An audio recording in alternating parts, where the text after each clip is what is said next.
One of the sparks Baylor received late in the rivalry game against TCU was Squirrel Williams' 32-yard touchdown run in the fourth quarter to put the Bears within 10 of the Horned Frogs. Williams entered the season coming off an injury which cost him the 2019 season.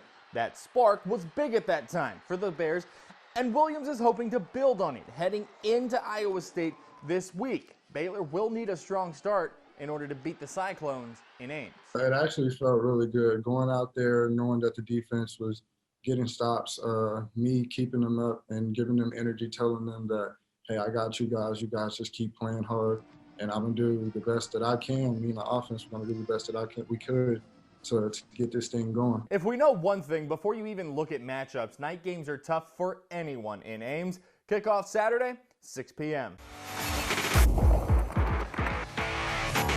Our Friday Night Lights game of the week is a massive tilt between Academy and Troy, where the Bumblebees and Trojans know one thing is for certain. A win and they're in the playoffs. A loss and they're hanging up pads on Saturday. This is a clash in styles Friday night. A multiple I run-first offense in Troy and an almost air raid Academy offense which throws it more than it runs it. That's why Troy knows it needs to be sound fundamentally Friday night and match the Bumblebees athletes.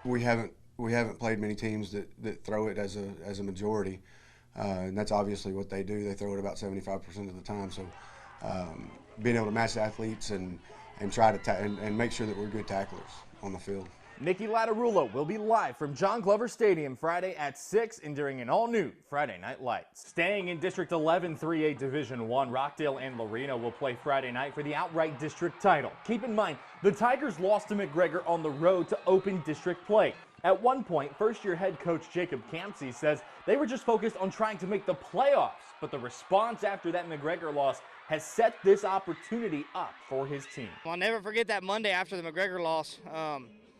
You know, a lot of teams, and understandably, could have mailed it in or turned it in, and they just showed up and they went to work, and we had a great practice. Kickoff Friday night set for 7:30 in Rockdale. We'll have those highlights for you on Friday Night Lights. Even now, there is still so much uncertainty in the sports world. That includes volleyball, where this week, Baylor heads to Austin as number 1 and number 2 duke it out for the Big 12 Conference Championship. The NCAA volleyball tournament will be different and reduced this spring, and the Bears and Longhorns should both be in it. Although Ryan McGuire does know that with that uncertainty, the automatic qualification would definitely alleviate a lot of stress. Texas has been playing super clean, and after stubbing our toe on the first one, we've been getting the job done as well. So I think we're both safe as well. We both got to finish strong for sure.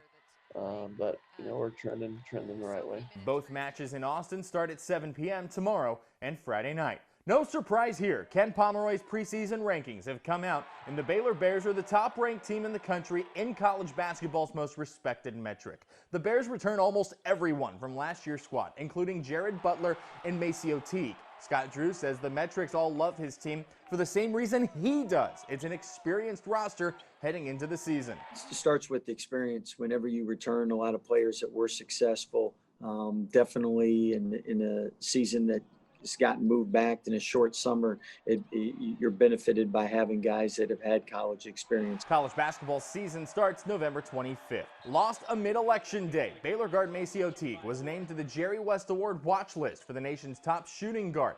Teague returned for the season after initially exploring the NBA draft and will be pivotal in the Bears' push for a Final Four this season. The UMHB men have been picked to win the ASC West Division for the second time in 3 years. The Crusaders start the 2020 season with Cliff Carroll as their new head coach after Carroll won the West Division at Sol Ross a year ago. That's it for sports. 6 News will be right back.